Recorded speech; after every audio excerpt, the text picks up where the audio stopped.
యడియూరప్పకు non bailable warrant POCSO కేసులో జారీ చేసిన బెంగళూరు కోర్టు సిఐడి అరెస్ట్ చేసే అవకాశం.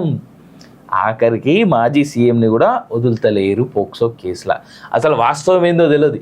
50 ఏళ్ళు దాటిన ఆవిడ పెట్టినటువంటి కేసు అని అంటున్నారు. బట్ ఇంట్రెస్టింగ్ న్యూస్ ఏంటంటే ఆయనతో పాటు 54 మంది మీద కూడా సేమ్ కేసు నమోదైనట్టుగా మనం చూస్తూ ఉన్నాం.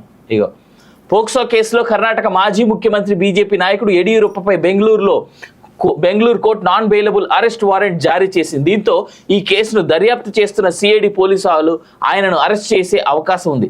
సాయం కోసం కుమార్తె 17 సంవత్సరాల వయసున్న అమ్మాయితో కలిసి తాను ఈ ఏడాది ఫిబ్రవరి 2న యడియూరప్ప ఇంటికి వెళ్ళగా తన కుమార్తెపై లైంగిక దాడికి పాల్పడ్డారని ఓ మహిళ ఫిర్యాదు చేయడంతో సదాశివనగర్ పోలీసులు మార్చి 14న ఆయనపై పోక్సో కేసు నమోదు చేశారు.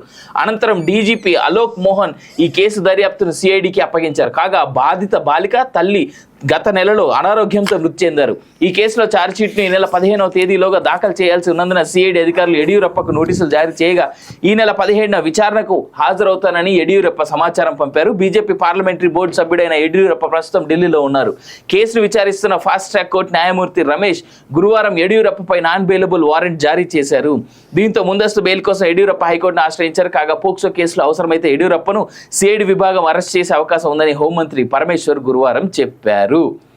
పోక్సో కేసు గురించి మనకు తెలుసు, మేము ఎక్కువ ఏం మాట్లాడలేం. కానీ పోక్సో కేసులో ఎట్లుంటుందంటే అసలు ఆయన ఏమంటారు ఆ తప్పు చేసిండా లేదా అనేటువంటి సెకండరీ, ఫస్ట్ కేసు పెట్టబడితే చాలా తీసుకొని లోపలేస్తారు.